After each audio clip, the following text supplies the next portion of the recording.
Okay, so this is like really weird, but I'm about to turn the camera on, and I get to the basically the image that you see before you, but it's looking like really really blurry, like there's like a gigantic fog like smudge over the lens, which I was able to sort of swipe off, but like what I do, I haven't even like touched my phone. I mean, I took my phone with me when I was running, but I kept it in my pocket, and I didn't really touch anything like near the lens.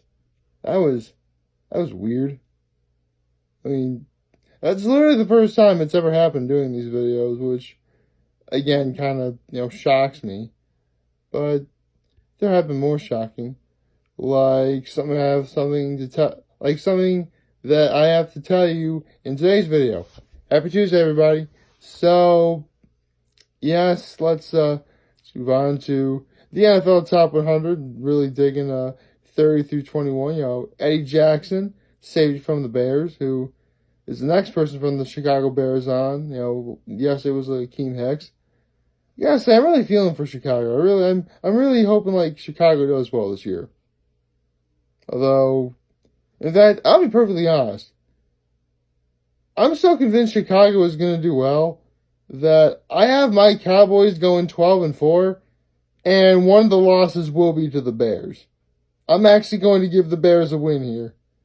That's how certain I am about that. So, yeah. For full disclosure, I have Dallas losing to the Saints in Week 4, the Patriots, because, it is the Patriots, the Bears, and I'll give it to one of the Eagles fans. I'll give one of those two games to the Eagles. So, yeah, that's 4. Man, I hope I'm right about that, because I think I figured out that Dallas's main problem is we don't adjust from year to year. And that can be an issue going forward. Hopefully we'll learn from our mistake. And before anyone asks, no, I'm not going to talk about the whole Ezekiel Elliott or Dak Prescott or anyone getting paid thing. Okay? If it happens, it happens. And if it doesn't, then I guess it was just never meant to be. That's my only thought, on that. But again, I'm just some moron who knows nothing about the legal system, monetary, hoo-ha, all that stuff. Hoo-ha, I just said, that's weird. I can't believe I just said that. Odd. Anyway, George Kittle. Love me some George Kittle. George Kittle is awesome. Like, seriously, if Jimmy Garoppolo was actually healthy, the 49ers might have actually been a real contender in the NFC. And George Kittle would have been the reason why. And I actually did see a Set the Edge video on George Kittle, which, I'll put a link in the, description down below. I will, because I think, don't get me wrong, the Rams are still going to be a dominant force. I'll never count the Seahawks out. And the Cardinals are only going to get better with Kyler Murray as the starter. But I'm not going to count the 49ers. Seriously, the NFC West may very well be like the most, like the strongest division in the NFL. Might just possibly be. Like them, the NFC South, and I'll give it to the AFC West as well. You gotta give Patrick Mahomes and Phillip Rivers, an opportunity to shine. There you go. Okay, Fletcher Cox, who, yes, I know, again, I said this many times, I hate the Eagles as an organization, but there are players I do like. Fletcher Cox is one of them, but he does terrify me. Because as someone who actually was a lineman back in high school, I know the feeling of like when a play first starts, you feel like that initial jolt when, two linemen collide into each other. But from what I hear with Fletcher Cox, you can actually feel his hands grab your pads, which is the most unsettling, unnerving thing that can happen. But that's just me. Jalen Ramsey from the Jaguars, glad he's on there. That's really cool. Darius Leonard, okay. Darius Leonard he was the guy who ended up getting Defensive Rookie of the Year. In spite of my constant yammering about how, Leighton Vander Esch should have gotten Rookie of the Year.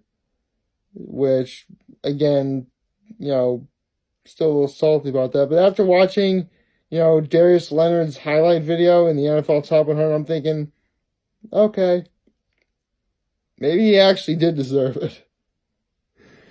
Oh well. Anyway, speaking of several individuals who deserve to be on here, let's start with Russell Wilson. My uncle happens to be a Seattle Seahawks fan, so I'm sure he'll be happy to know that Russell Wilson is number 25. Although he dropped quite a bit. He just barely missed the top 10 a year ago. Now he's like number 25. And speaking of people who barely missed the top 10, Luke Kuechly from the Panthers. I actually like Luke Kuechly. Luke Kuechly is cool. He was seriously, Russell Wilson was number 11. Luke Kuechly was number 12. So basically they both just barely missed making, the top 10. And, funny, it was Russell Wilson who was one spot ahead of Luke Kuechly a year ago. But now not only have they both dropped, but now it's reverse. That's odd. Well, I guess one spot difference really isn't that significant. Unless you're really dead set on making the top, whatever number you want, I suppose. Let's be honest. Regardless of how good a person is, they're all going to wish, they're number one. In fact, I wouldn't be surprised if so many people who vote put themselves at number one just because. I'm actually more realist. If I was in the NFL and I was allowed to vote in the NFL Top 100, I would never vote for myself as number one. Even if Tom Brady wasn't there, I still would never vote for myself as number one. I would, first I would hope I would make the list at all. That's priority one. Because it is cool to be on there. Again, I'm a little salty that Dak Prescott's not going to be on the list. But, it really is just cool to be on here. Because it's like what Andrew Whitmore once said. It's not the Super Bowl. It's not the Pro Bowl. It's just a way for, to be recognized by your peers. And recognition from your peers is always nice. You don't really need it that often, but it is nice to have. Although there are people who did jump up quite significantly, and one of them is Odell Beckham Jr. Yeah, for whatever reason, when Odell Beckham Jr. had that miraculous catch in the Cowboys game, which they lost, by the way. Seriously, Odell Beckham Jr. made his career off that one catch, yet it was so incredibly good that no one even remembers the fact that the Giants lost that game. I ought to know this because it was to my Dallas Cowboys. Although, I should probably explain one thing. Dallas was playing absolutely horrible in that game. Odell Beckham Jr. deserved to have that catch. We were playing so bad. We basically came back and won that game. It's not like we blew the roof off. We just barely won that game. And quite frankly, we should not have won that game. We were playing pretty horribly. It was pretty sad. So, yeah. As much as I will always say that Odell Beckham Jr. did, that catch was awesome and whatever, come on, Giants fans, you guys lost. No, Odell Beckham Jr. isn't playing for you anymore. He's a Cleveland Brown now. So, yeah. Again, I said this before, the Browns are one of the teams I'm looking forward to watching who are not the Dallas Cowboys. Okay, that's how excited I am for the Browns. We should probably move on. Stephon Gilmore, who is one of the people who arguably should have been the Super Bowl MVP this past season. Don't get me wrong, Julian Edelman had a phenomenal game, and he deserved all the praise and recognition that he got. But people are saying that Stephon Gilmore should have been the MVP, and I can definitely see why. I think the reason why he wasn't was because defensively it was such a giant collective effort for the Patriots defense for winning the Super Bowl that it really is difficult to pick out one singular individual. At least that's what I think. And to round it off, number 21, the number one tight end ranked on the list, Travis Kelce. I love Travis Kelce. Travis Kelce's cool. This is actually the first instance where, both of the Kelce brothers are on the NFL Top 100. So, that's nice. Sometimes you get the feeling that maybe, I doubt it's ever going to happen because Zach Ertz really is a phenomenal tight end for the Eagles. And, the Chiefs' offensive line is great. But I get the feeling if both Kelce brothers were on the same team, they'd probably win the Super Bowl. I don't know. Hey, actually, they would play on the same side of the ball, too. That'd be really something.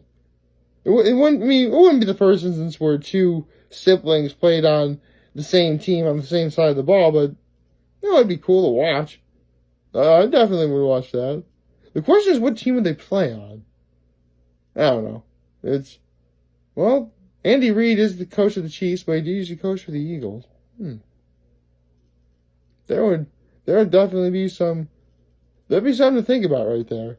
I don't know what it is, but there's definitely something to think about there. So, yeah. With that being said, Ezekiel Elliott is yet to make his appearance. He'll probably have his appearance either tonight or maybe tomorrow. Oh, that'd be cool if he got top 10. That'd be sweet. But I predict both Ezekiel Elliott and Saquon Barkley, who are the two best running backs in the NFL, they're going to probably be on tonight.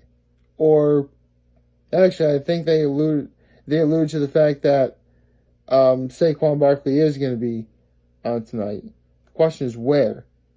Although, if he does make it on the list before Zeke, that would mean that Zeke is the better running back, which not only proves that the Cowboys are better than the Giants, which is a true fact, but it would also technically prove that the Ohio State University is better than Penn State.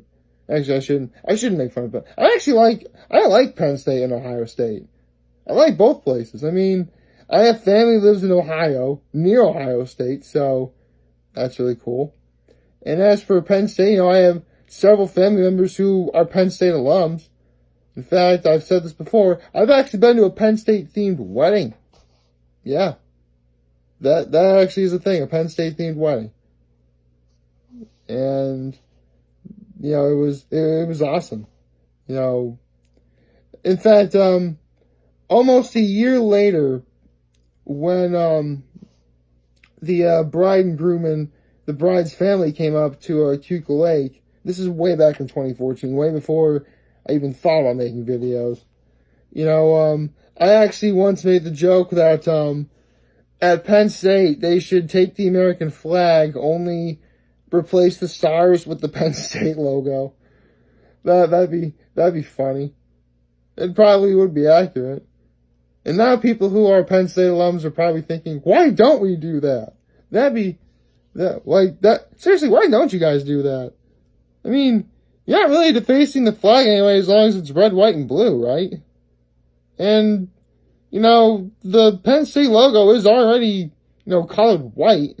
So, what'd be the issue there?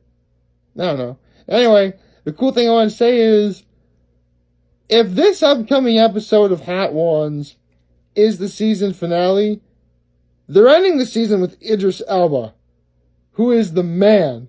So, that's going to be awesome.